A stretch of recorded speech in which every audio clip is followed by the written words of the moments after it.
¿Cuántas veces te has preguntado, ¿y si este disco no hubiese funcionado, no hubiese sido un éxito? Pues ese es el tema del podcast en el día de hoy que vamos a tratar con Jaime Ojeda. En un instante tan solo, y quien te habla, José Luis Martín, vamos a hablarte de algunos discos que nadie esperaba que fuesen a triunfar, discos que se sacaron en su momento, pero que algunos pensaban que no iban a tener un éxito tan rotundo como el que tuvieron. ¿Quieres saber de qué discos se tratan? Pues quédate en este podcast de World Media y sorpréndete, porque algunos títulos seguro que no te los esperas.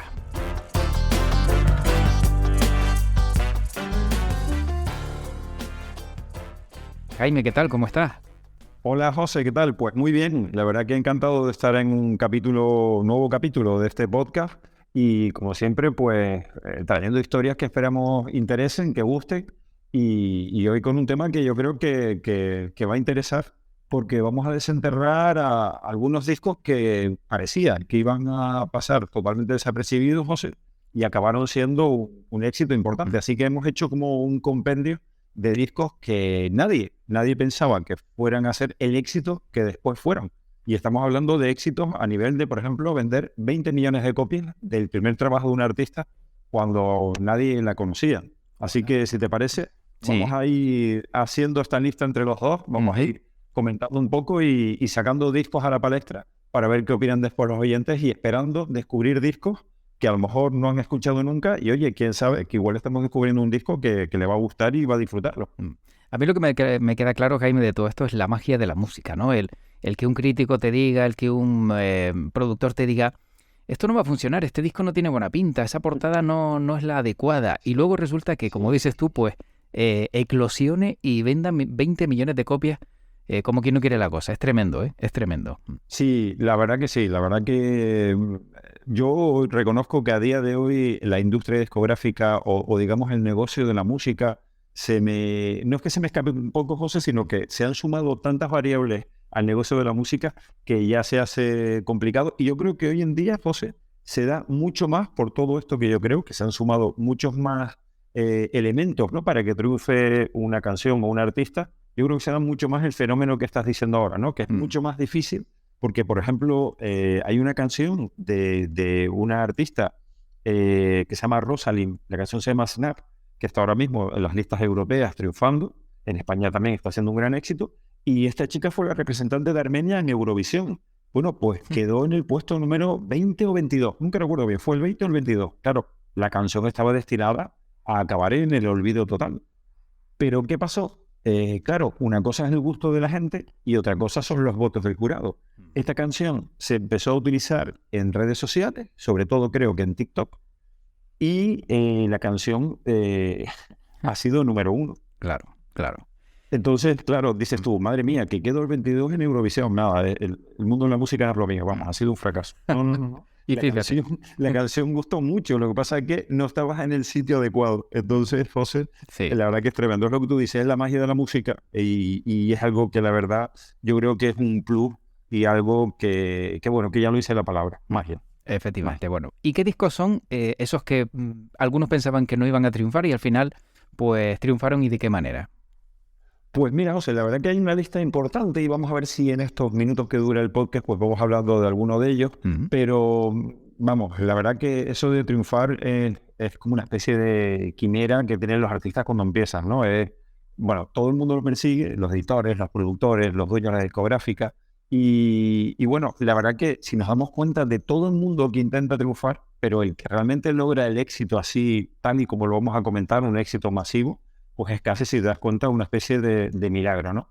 Y yo la verdad que quiero empezar con uno de mis discos favoritos de una artista que quizás no sea muy conocida porque sobre todo es una artista de jazz, pero es una artista que le ha dado una vuelta de tuerca al jazz y lo ha acercado a muchísima gente. Y hablo de Norah Jones. Y su disco Come Away With Me, la verdad que el debut de Norah Jones fue, yo creo que un verdadero terremoto. Y es tan importante este debut musical que hay un sello discográfico que es el Blue Note, que bueno, es un sello discográfico clásico de la música jazz y no pasaba por sus mejores momentos. De hecho, se hablaba que estaban coqueteando con desaparecer. Y vamos, estamos hablando de que desapareciera uno de los sellos más importantes. Por ejemplo, en Blue Note estuvo Miles Davis. Entonces, bueno, pues ahí queda la importancia de este sello, ¿no? Y en el 2002, bueno, pues nadie se lo vio venir. Un productor avesado la escuchó en un club y le comentó si tenía canciones propias. Y Norah Jones le dijo que sí, que tenía canciones propias. Y bueno, y en el 2002 se produce el debut de Norah Jones con el disco Come Away With Me, un éxito tremendo, José, que vendió nada más y nada menos que 20 millones de copias. ¡Voilà! La verdad que es increíble. Para hacernos una idea, decir que este disco que vendió 20 millones de copias, estos 20 millones de copias es superior a la suma de todos los discos que había vendido Blue Note en la década anterior. Solo ella. Solo ella con este disco Wow. vendió más que todos los discos de Blue Note en los 10 años anteriores. Impresionante, ¿eh? O sea, una cosa increíble. Fíjate si el éxito fue tan grande. Es que igual aquí en España no tenemos la visión total. En Europa un poco más, porque en el Reino Unido sí que lo fue, en Alemania, en general en Europa, en España un poco menos, pero en Estados Unidos el éxito fue tan grande que Norah Jones se sintió muy, muy agobiada. De hecho, ella es una artista, como yo digo, de perfil bajo, una artista a la que no le gusta nada la promoción. De hecho, ella ahora está un poco retirada en su casa con sus hijos, con su marido. Pero fíjate que Norah Jones le pidió a Blue Note que dejase de imprimir copias. ¿En serio? Que por favor, claro, porque es que lanzaron una primera edición, se agotaron. Claro. Lanzaron una segunda, se agota. Lanzaron una tercera, se agota. Y claro, Blue Note venga a sacar vinilos y CDs, porque es que estaba vendiendo muchísimo, bueno, 20 millones. Y claro, Norah Jones dijo, bueno, si la gente ya no encuentra mis discos, pues igual me dejan un poco tranquila. y le pidió a sus sellos geográficos, por favor, dejar de imprimir copias, pero ya era tarde. El fenómeno Norah Jones ya había explotado. Y bueno, después ganó 5 premios Grammy al año siguiente y ya empezó una carrera fascinante. La verdad que increíble. Un disco que desde aquí pues recomendamos de una forma, vamos, totalmente top, porque el Come Away With Me es algo impresionante. Así que Norah Jones es nuestro primer disco, que nadie se lo vio, absolutamente nadie se lo vio venir. Blue Note depositó sus esperanzas, pero tampoco sin muchas esperanzas, y al final, pues mira, le salió bien porque fue impresionante. La verdad que es increíble. Bueno, ¿y qué más nos encontramos en esta sorpresa de discos que no son fracasos?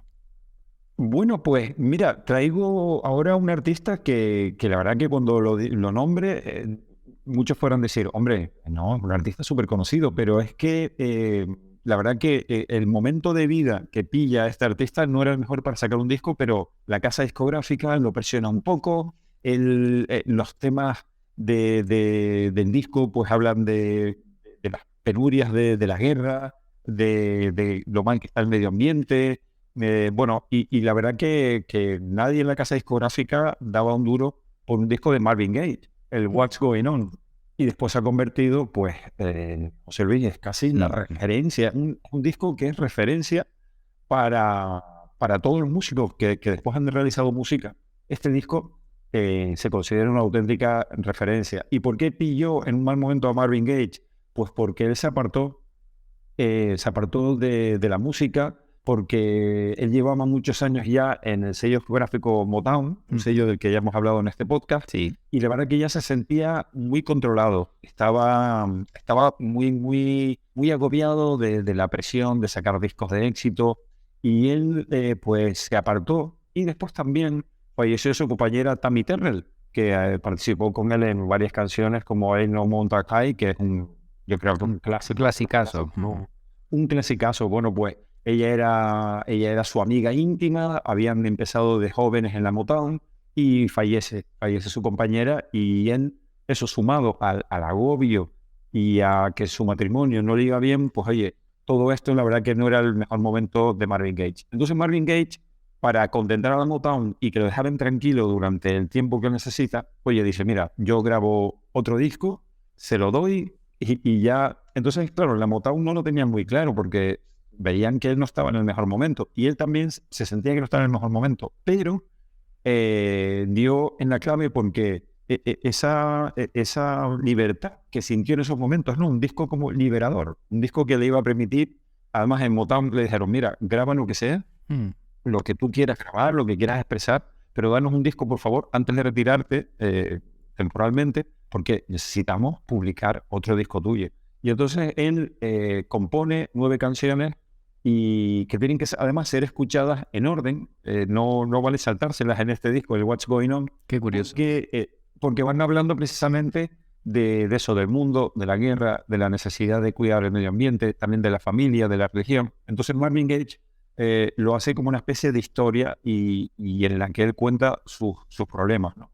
Entonces, bueno, pues claro, es un disco que Marvin Gaye solía hacer baladas y cuando el dueño de la Motown escucha este disco dice, pero bueno, vamos a ver, ¿qué ha grabado Marvin? ¿Qué disco nos ha colado? Si él hablaba de amor, si él hablaba de, oye, lo felices que seremos, que decir, yo tendré que cruzar un río, subir la montaña más grande para buscar tu amor, y de repente me saca un disco que es un disco de medio ambiente, sí, exacto, de sí, guerra, sí, de cambio del mundo. Exactamente. Y entonces el dueño de una Motown dice directamente que el disco es una basura. Que es una basura, que eso no lo publica. Y entonces Marvin Gaye le dice, bueno, pues lo tomas o lo dejas. Yo no voy a grabar otro disco, ¿eh? Yo me retiro y entonces, claro, a Berry Gordy, el dueño de la Motown, no le queda otra que sacar el disco.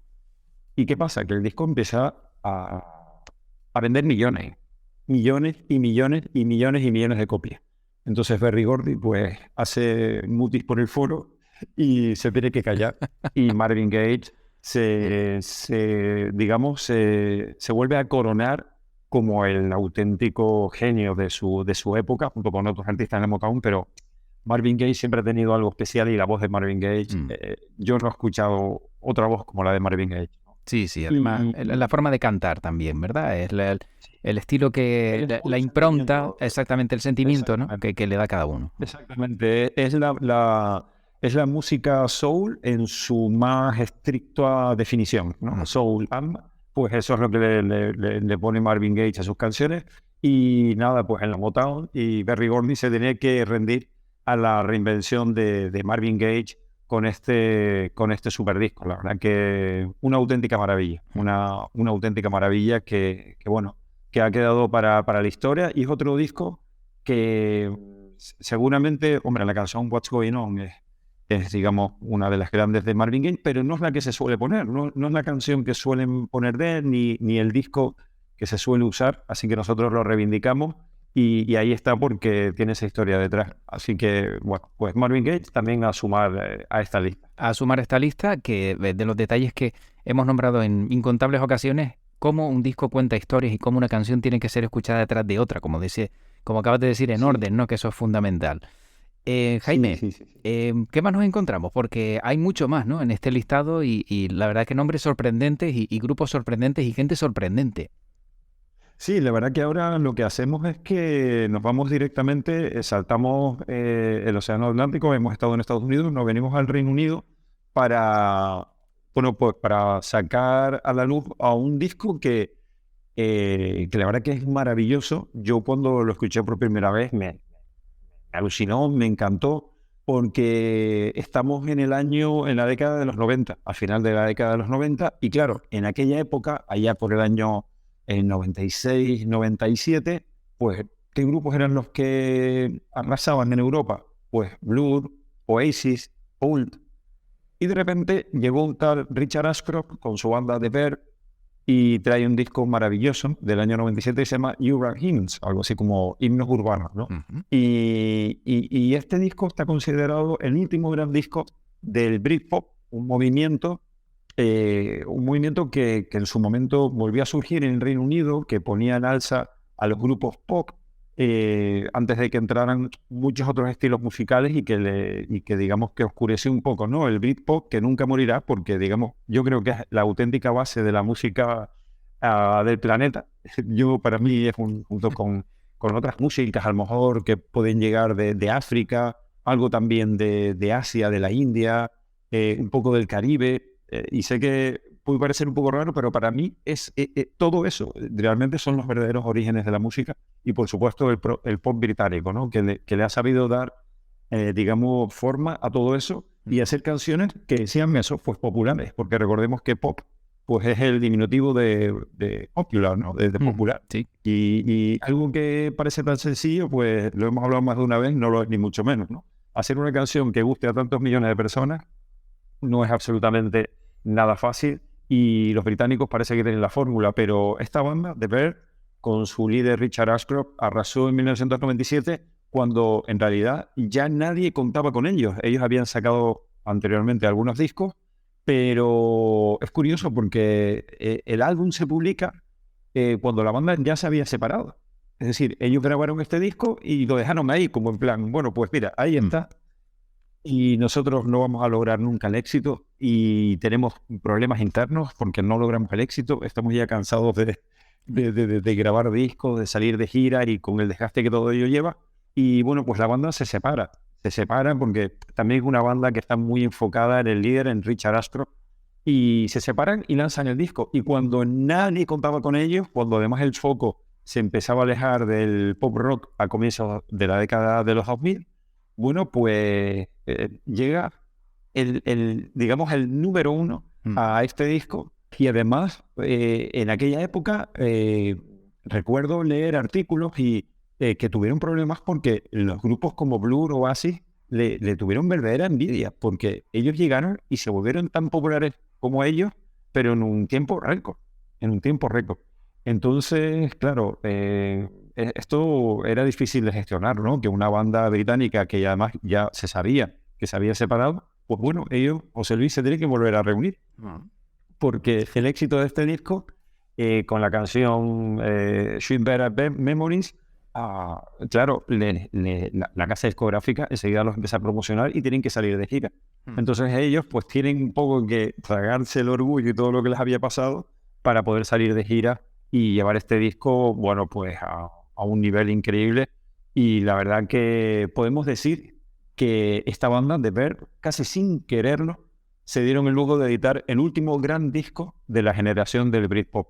Así que es un disco que, digamos, le pone el broche de oro a una época maravillosa. Así que yo creo que es un disco también que merece mucho la pena porque puede ser como el ejemplo de lo que fue el Britpop y además es más evolucionado que lo que habían hecho hasta el momento Blur, Oasis o Pulp. Así que el You Hymns de The Verve es otro de los discos que queremos traer a esta lista. Oye, qué curioso, ¿no? Que graban el disco, se separan y luego, una vez que están separados, cuando sale es cuando triunfan, ¿no? Es como decir, oye, ¿qué ha pasado aquí? Si esto ya estaba disuelto, ¿no? Otra vez vamos al origen para retomarlo todo, ¿no? Como decimos, la verdad es que la música te deja unas historias tremendas, ¿eh?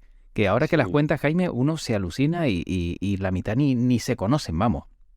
Sí, la verdad que es increíble y el disco, José, con el que vamos a ir acabando el podcast, pues me parece ya un poco, bueno, no sé si surrealista, pero el disco sale de una broma.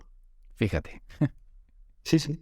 Pues, una broma que sale de un show televisivo muy conocido, eso sí, el Saturday Night Live. Sí. Y estamos hablando del disco Briefcase Full of Blues, algo así como un maletín lleno de blues de los Blues Brothers, con John Belushi y Dan Aykroyd a la cabeza. Y estos son artistas, José, que igual las nuevas generaciones no los conocen. Entonces, pues por ejemplo, comentar que Dan Aykroyd es uno de los actores de Cazafantasmas. Efectivamente. Uno de los 3 Cazafantasmas. Sí, correcto. Sí, de otras grandes películas también de los 80 de humor, ¿no? Que recordamos todos. Totalmente. Ellos por colocarlo, ¿no? en un aspecto en que se le conozca más, ¿no? Pero comentar que Dan Aykroyd, digamos que salta a la popularidad de Norteamérica sobre todo a través de la música y de su banda de Blues Brothers y que él era un cómico de stand-by comedy, ¿no? Y bueno, pues eso, una broma de John Belushi que sale de un programa de televisión y va en disco y llega al número 1. Una broma que nadie tampoco vio venir. Y es que al final de los 70 el cómico era la estrella del Saturday Night Live y el protagonista de una película que en los 70 no fue todo, que se llama Desmadre a la Americana y que yo la verdad recomiendo porque es una comedia Es una comedia realmente muy loca, pero muy, muy, muy divertida. La verdad que John Belushi, tristemente fallecido hace muchos años por sus adicciones, era un personaje, un auténtico personaje con un humor muy peculiar, muy loco. Y de él han venido después otros cómicos, como por ejemplo Eddie Murphy o Jim Carrey. Bueno, pues John Belushi, digamos que es parte de su referencia, ¿no? Y este disco, el Briefcase Full of Blues, es un disco grabado en directo y la verdad que, hombre, el disco lo amerita porque más allá del chiste, de la broma, la banda que acompañaba a John Belushi y a Dan Aykroyd, que realmente eran muy buenos cantantes, aunque fueran cómicos, cantaban muy bien. Bueno, pues la banda que acompañó a Belushi y a Dan Aykroyd para grabar este disco en directo eran músicos de primerísima clase, porque eran músicos de Otis Redding y de Elvis Presley. O casi nada. Entonces, claro, no fueron bobos, se buscaron músicos top, la crema de la crema, ¿no? Y la verdad que este disco nadie se lo vio venir tampoco, porque una broma de John Belushi que comenta que ellos cantaban bien, que podían cantar, y entonces, bueno, pues poco a poco los productores se lo fueron creyendo y dijeron, bueno, vamos a darle una oportunidad. Tuvieron acceso a estos músicos y el disco grabado en directo ya ha quedado como un disco mítico. Y es el disco que, digamos, cierra este listado, que podemos decir que es la parte 1, porque podemos seguir haciendo más partes para seguir trayendo discos, pero quería traer estos primeros para, digamos, hacer el volumen 1, ¿no? de los discos que digamos que nadie se vio venir y discos que quizás no sean de los que se suelen nombrar siempre, pero que sepan los oyentes del podcast que son discos míticos. Sin duda. Jaime, para acabar, y como pregunta canalla, que sabes que de vez en cuando me gusta soltar, ¿con cuál te quedas? Sí. ¿Con cuál me quedo de los que hemos nombrado? Efectivamente. Bueno, yo es que tengo especial debilidad por Norah Jones, que la canción Don't Know Why del disco seguramente esté entre mis... Bueno, voy a decirlo, entre mis 10 canciones favoritas. En realidad la metería entre mis 5 canciones favoritas. Bueno. Es una canción que yo no me canso de escuchar y el disco es impresionante. Después ella también desarrolló una pequeña carrera como actriz, lo hace increíble. Entonces, bueno, la verdad que yo creo que en otras ocasiones hemos hablado un poco también de la vida de Norah Jones, que en otro capítulo podríamos hablar, porque es la hija de un auténtico maestro de citar, que a su vez fue el inspirador de los Beatles cuando viajaron a la India. Es decir, es una historia increíble. Queda para mucho, ¿verdad? Para muchísimo. Pero yo me quedo con el Come Away With Me de Norah Jones. Y mira que el What's Going On de Marvin Gaye está ahí pisándole los talones. Exacto. Sí. Pero reconozco que me quedo con este disco de jazz, que de verdad que no parece jazz, que te lo pones, te lo escuchas y te has escuchado un disco de jazz, pero es como si no lo hubieses escuchado. Es algo mágico, algo que no puedes controlar, ¿no? Lo escuchas y has escuchado 1 hora y pico de jazz sin quererlo, aunque no te guste. Pues aunque no te guste, lo vas a escuchar porque después de esas palabras de Jaime Ojeda te abre el apetito musical y estoy seguro de que van a disfrutar de ese disco, al igual que de los otros que han formado parte de esta lista. Jaime, como siempre, un placer escuchar estas grandes historias que nos traes, que nos cuentas en World Media Podcast y bueno, como dices tú, pues ya tendremos oportunidad de conocer los otros y aparte otras grandes historias en futuros capítulos. Pues para mí un auténtico placer haber descubierto nuevos discos y de traer de nuevo historias que yo creo son interesantes de escuchar. Así que esperamos ya, con muchísimas ganas, que llegue el siguiente capítulo de este podcast para seguir contando historias. Un abrazo para todos. Igualmente, cuídate. Hasta luego. Gracias, hasta luego. Pues quién te iba a decir a ti que los discos que hemos tratado en el día de hoy, que de los que hemos hablado en este podcast con Jaime Ojeda, estaban destinados a no triunfar. Y fíjate en lo que se han convertido. En todo un referente del mundo de la música. Siempre fantásticas las historias que nos trae Jaime Ojeda del mundo de la música y que puedes escuchar aquí en World Media. Bueno, sabes que tienes todos los capítulos de World Media a tu alcance, en iVoox, en Spotify, en Spreaker, en Apple Podcast, allá donde te encuentres. Puedes elegir esos contenidos donde veas la imagen pequeñita de Jaime Ojeda, como en este, y ahí podrás enterarte de grandes historias del mundo de la música que nos lleva trayendo capítulo tras capítulo y semana tras semana. A mí tan solo me queda despedirme, desearte como siempre lo mejor e invitarte a seguir con nosotros en World Media. Soy José Luis Martín y como siempre te deseo lo mejor y que tu podcast te acompañe. Cuídate mucho.